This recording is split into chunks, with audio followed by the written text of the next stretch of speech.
حالت کیا ہے، فلسطین کی حالت کیا ہے۔ آج میرا حوصلہ بڑا بلند ہوا دو باتوں سے۔ ایک تو کشمیر کا مقدمہ آپ کے وزیر اعظم نے ایسے لڑا ہے جیسے ایک مجاہد لڑتا ہے۔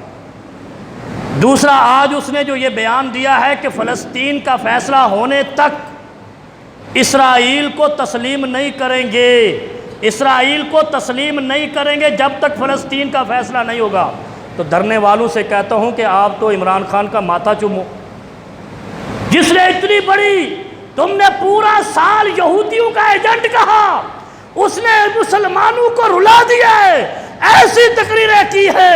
ان سارے مسلمانوں کو مل کر عمران خان کا استقبال کرنا چاہیے۔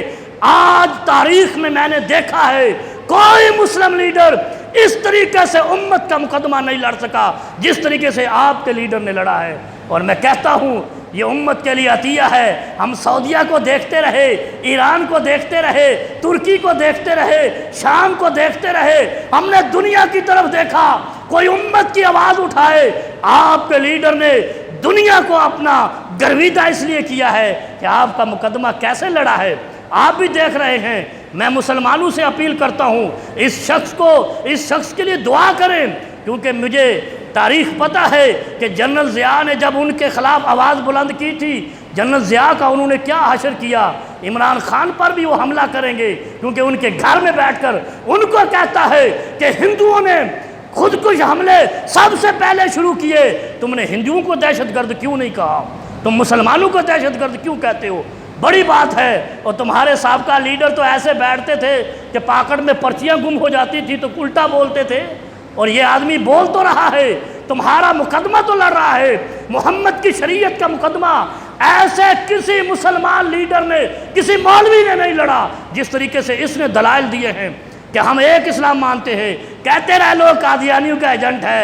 ارے بے شرمو، تم نے اسلام کو بدنام کیا ہے۔ اس نے کہا اسلام ایک ہے، ہم اس کو مانتے ہیں، اور وہ محمد کریم صلی اللہ علیہ وسلم کا دین ہے۔ ہم محمد کو، دین کو اسلام مانتے ہیں، دوسرا کوئی اسلام نہیں ہے۔ تو مجھے بتاؤ اس سے بڑا مسلمانوں کا ایجنٹ کون ہو سکتا ہے؟ اس لیے میرے بھائی ایسے لیڈروں کے لیے دعا کریں، اللہ ان کو زندگی لمبی دے۔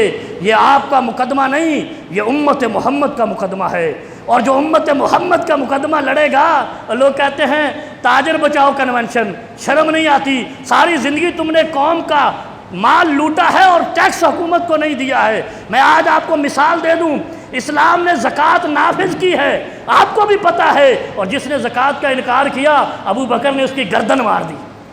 ابو بکر صدیق، حسین کے امام نے، علی کے امام نے زکوٰۃ کے منکروں کی گردنیں اڑائی ہے۔ مجھے بتاؤ، تمہاری ریاست نے ٹیکس لگایا ہے، اور جو ٹیکس نہیں دے، تمہاری ریاست کو حق ہے، اسلام کو حق ہے کہ وہ زکوٰۃ کے منکر کی گردن اڑائے، تمہاری ریاست کو بھی حق ہے جو ریاست کا حصہ نہ دے اس کی بھی گردن اڑائی جائے۔ یہ کہتے ہیں ٹیکس بچاؤ، وہ ٹیکس تمہارا اخلاقی، قانونی، ریاستی حق ہے۔ اسلام کا حق زکوٰۃ تھا، نہ دینے والے کو قتل کیا گیا۔ ریاست کا حق ٹیکس ہے، نہیں دو گے تو تمہیں بھی لٹکایا جائے گا۔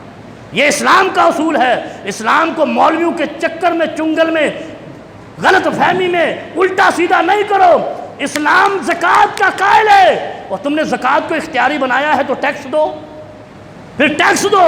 اگر نہیں دیتے ہو تو تمہاری بھی گردن اڑائی جانی چاہیے، کیونکہ تم جس ریاست میں رہتے ہو اس کا حق تمہارے اوپر ہے۔ اسلامی ریاست مدینہ کا فریضہ ہے کہ یا تو زکوٰۃ پوری کی پوری لے، تم نے زکوٰۃ کو اختیاری بنایا ہے تو ریاست کو پھر تم ٹیکس بھی دو۔ ایسے قوم کو مجہول نہ بناؤ، اور دھرنے دے کے چوروں کی حمایت نہ کرو۔ چور کے ہاتھ کاٹنے کا حکم ہے، جو دھرنے میں جائے ان کے بھی ہاتھ کاٹو، کیونکہ یہ چوروں کو بچانے کے لیے۔